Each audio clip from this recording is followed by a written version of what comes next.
अभी तो सब चैन ही चैन लग रहा है। दूर शहर शहद की नहरें बह रही हैं, जिस तरह मेरे भाई अमजद साहब ने एक नक्शा खींच के दिखाया बताया।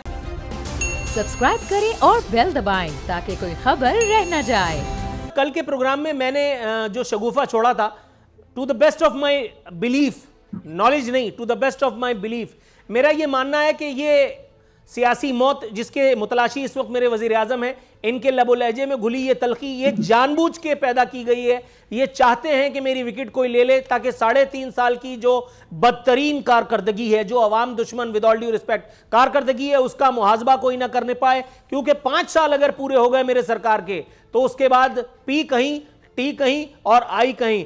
जनाब मन, एक बात तो ये, दूसरी बात ये, जैसा मैंने कैसर अहमद शेख साहब से भी कहा, 3.5 साल तक जिस अपोजिशन को आवाम की चीखें नहीं सुनाई दी, अब अचानक मतलब इतने हैंडसम हो गए वो अपोजिशन वाले भी कि बगैर किसी इशारे के मैदान अमल में निकल आए। सर, पहले इमरान खान साहब वाली बात का जवाब दीजिएगा, अपोजिशन पे तबर्रा बाद में। अजीज मन, पहली बात तो ये है कि आप हमेशा शगुफे ही छोड़ते रहते हैं। शगुफों के कभी छोड़ा ही कुछ है तो आपने बिल्कुल एक बजा बात की है कि इमरान खान साहब जो है इस कौम की खिदमत कर रहे हैं और खिदमत करते रहेंगे।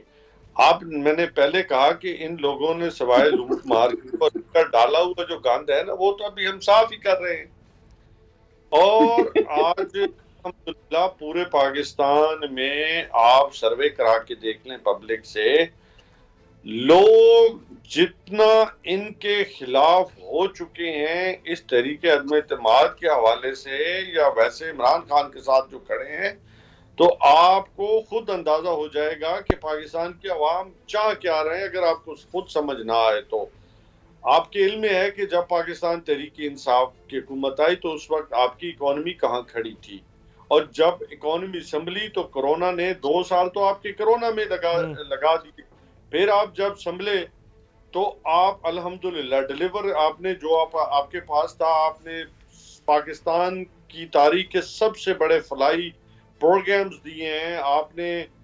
आज अल्हम्दुलिल्लाह आपकी टेक्सटाइल इंडस्ट्री है वो पूरी बूम पे चल रही है, आपकी कंस्ट्रक्शन इंडस्ट्री पूरी बूम पे चल रही है, आपकी लार्ज मैन्युफैक्चरिंग जो इंडस्ट्री है वो पूरे बूम पे चल रही है। आज आपकी एक्सपोर्ट अल्हम्दुलिल्लाह बहुत बेहतर है। आज आपकी दुनिया के बड़े बड़े जो अशारिये नापने वाले यानी कि इकोनॉमी नापने वाले इदारे हैं, मैं नहीं कह रहा, दुनिया कह रही है कि आज पाकिस्तान, ब्लूमबर्ग है, इकोनॉमिस्ट है, वर्ल्ड बैंक है, वो कह रहे हैं कि पाकिस्तान बहुत बेहतरी की तरफ जा रहे हैं और ये कई डेकेड्स के पास जा रहा है। आज आप खुद अंदाजा इस बात से करें कि आज पाकिस्तान की तारीख का सबसे बड़े जो रेवेन्यू इकट्ठे होने जा रहे हैं, बल्कि ऑलमोस्ट आप टारगेट को अचीव कर रहे हैं। आप इस बात से खुद अंदाजा लगाएं कि इवन हमको नैब के जो है ना वो तर्जुमा नहीं है, लेकिन पिछले 18 साल की रिकवरी और इन 3-3.5 साल की रिकवरी जो है वो रिकॉर्ड है। आप इस को भी मद्देनजर रखें कि आज तमाम तूलो अर्ज में जहाँ पे KPK है, आपका पंजाब है, तमाम लोगों को आज हर घर के अंदर जो है आप हेल्थ कार्ड जो दे रहे हैं, ये भी पाकिस्तान की तारीख का सबसे बड़ा पैकेज है जो आम आदमियों को तब्दील कर रहा है, आम लोगों की जिंदगियों को तब्दील कर रहा है। थोड़ा सा रुक जाइएगा, कहीं मैं ही बदल ना जाऊं, मेरा कल्ब ना बदल जाए आपकी इस पुरअसर तकरीर से, वरना ये प्रोग्राम धर्म भरम हो जाएगा। थोड़ा सा वेट कीजिए, कहीं मेरी आंखों से आंसू ना रवा हो जाए। मैडम शाहिदा रहमानी साहिबा, मैडम मेरे शक और शुबे का क्या इलाज कीजिएगा आप कि जैसा कि मैंने कैसर अहमद शेख से भी कहा, उनसे भी जवाब न मिला, अमजद अली खान साहब तो आपको पता है मुझे लिफ्ट कम ही कराते हैं। मैडम कुछ तो है जिसकी पर्दादारी है। आसिफ अली जरदारी साहब जो अपना टाइम जो है वो घर में बैठ करके और निकाल रहे थे, मेरे ख्याल अखबार वगैरह पढ़ करके या कोई उनकी दीगर मसरूफियात होंगी। मैडम अचानक से मैदान अमल में निकल आए, पहले कहा करते थे कि ये हुकूमत अपने बोझ से गिरेगी, अब अचानक इस जोफ में भी जज्बे को लेकर के और सामने आए हैं। आसफा जरदारी और बिलावल साहब जो हैं वो भी मैदान अमल में हैं। मैडम कहीं से इशारा तो नहीं हुआ खुदा न खास्ता? आरशी, सबसे पहले तो हम इशारों का इंतजार नहीं करते, हम आवाम की ताकत पर यकीन रखते हैं और रावी तो सब चैन ही चैन लग रहा है। दूर शहर शहद की नहरें बह रही हैं। जिस तरह मेरे भाई अमजद साहब ने एक नक्शा खींच के दिखाया बताया, तो फिर तो कुछ मसला ही नहीं है। इनको सुकून से रहना चाहिए। हमें तो कुछ करने की जरूरत ही नहीं, क्योंकि मुल्क के अंदर तो ना महंगाई हुई है, ना बेरोजगारी हुई है, ना कर्जों में इजाफा हुआ है, ना हम IMF में गए हैं, क्योंकि इतना इन्होंने नैब से रिकवरी कर ली कि हमें कहीं जाने की जरूरत ही नहीं है। और कोरोना के अंदर तो इन्होंने इतने बेहतरीन इकदाम किए थे कि दुनिया इनसे मुतासिर होकर वो कर रही थी, तो कोरोना के आड़ में भी छुपने की जरूरत नहीं। ये वो झूठ है जिसके लिए ये शुरू से करते चले आ रहे हैं। इनकी तमाम तकारीर उठा लें, ये यही नक्शा पेश करते रहे। और तब्दीली का ये नाम लेकर जब आए थे तो वाकई ऐसी तब्दीली आई कि लोगों की चीखें निकल गई। और यही वजह है कि आज एक कराची से जो लॉन्ग मार्च निकाला चेयरमैन बिलावल भुट्टो जरदारी साहब ने, जिसमें हजारों लोग कराची से थे, और जब हम इस्लामाबाद पहुंचे तो लाखों का समंदर था। और हमने जमहूरी अंदाज से, जिसने खूबसूरती के साथ उसको खत्म किया और बताया कि आवाम कैसे निकल रहे हैं। आवाम ने देख लिया तीनों एतबार, जमहूरियत, डेमोक्रेसी, द बेस्ट इवेंट यही है कि जमहूरी अंदाज तीनों देख लिए। अब लोगों का एतमाद पीपल्स पार्टी पर है। अब आप ये कह रहे हैं कि जी सब क्यों निकल गया, आप लीडरशिप है। उन्होंने देखा कि इस वक्त मुल्क को, कौम को हमारी जरूरत है, निकले। और कौम इंतजार कर रही थी इस मसीहा का। और आपने देखा कि कौम ने वालिहाना तौर पे कराची से लेके इस्लामाबाद तक पूरे पाकिस्तान के लोग शामिल हुए इस काफिले के अंदर। और विफाक की अलामत जो पीपल्स पार्टी को कहा जाता था, सारे सब जगह खत्म हो गई। आपने देखा छोटे छोटे शहरों में, चाहे पतोकी हो, काड़ा हो, साहिवाल हो, हर जगह लाखों की तादाद में लोग निकल कर चेयरमैन बिलावल भुट्टो का इस्तकबाल कर रहे थे। और आपने बात की कि सदर जरदारी साहब की, तो बिल्कुल वो सियासत के इमाम हैं। और आपने देखा कि तमाम वो लोग जिन्होंने पिछले साल पीपल्स पार्टी को आउट किया था और कहा था कि रेजिग्नेशन दे, लेकिन एक साल में किसी के रेजिग्नेशन नहीं आई। जो पीपल्स पार्टी का मौक़िफ़ था उसी की तारीद हुई और अदम एतमाद की जो तहरीक है वो जमा करा दी। अगर हुकूमत सिंसियर है तो फौरी तौर पर सेशन बुलाए। हम तो बैठे हुए हैं कि इंतजार में कि आप मंडे को, आज फ्राइडे को बुला लेना चाहिए था, नहीं बुलाया तो मंडे को बुला लेना चाहिए था। आप बुला क्यों नहीं रहे?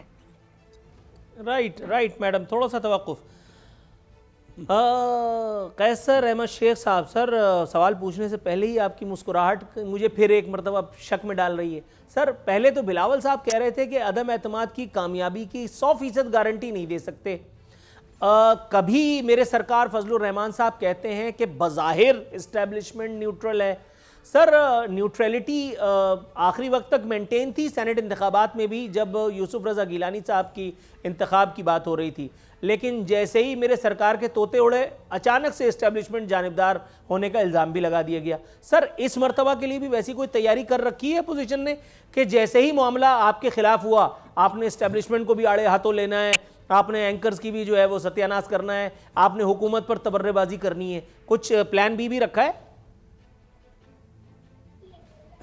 नूरुल आरफीन, देखिए इशारा आप कह रहे हैं, बिल्कुल हमें इशारा मिला है। मैं आपको यकीन से कहता हूं, ये ब्रेकिंग न्यूज़ है सर। जाते हैं अवाम का इशारा है। अवाम के इशारे ने, इन अवाम के इशारे ने तो ये सारी काया पलट दी है। बात कह रहे थे अभी मेरे भाई अमजद कह रहे थे, ये मियाँ वाली से मेरे बड़े करीब ही होते हैं चंजोड़ से। अब मैं कल चंजोड़ से फैसलाबाद एक टेक्सटाइल वालों की, मेन सारे टेक्सटाइल वालों को सैकड़े लोग उस शादी पे थे। मैं क्योंकि मेरा अपना तल्लक है बिजनेस से, अच्छा वो खालिद शुएब साहब के बेटे की शादी थी, सारे टेक्सटाइल वाले रो रहे हैं। बीच में बिजनेस अच्छा था नो डाउट, लेकिन जो हालात बन गए, किसी का ना एक्सपोर्ट हो रही है ना कोई लोकल सेल हो रही है।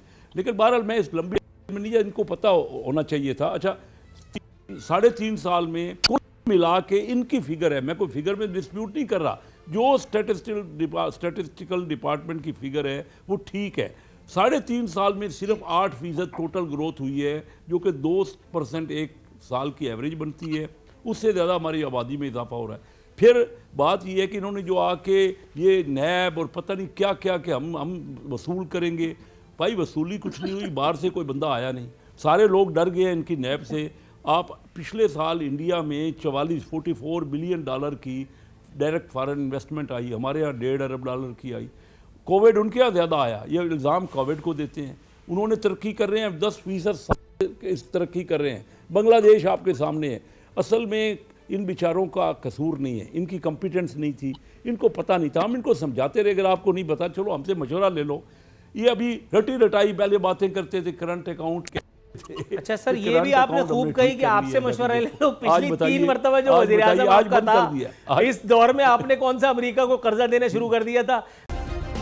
सब्सक्राइब करें और बेल दबाएं ताकि कोई खबर रह न जाए।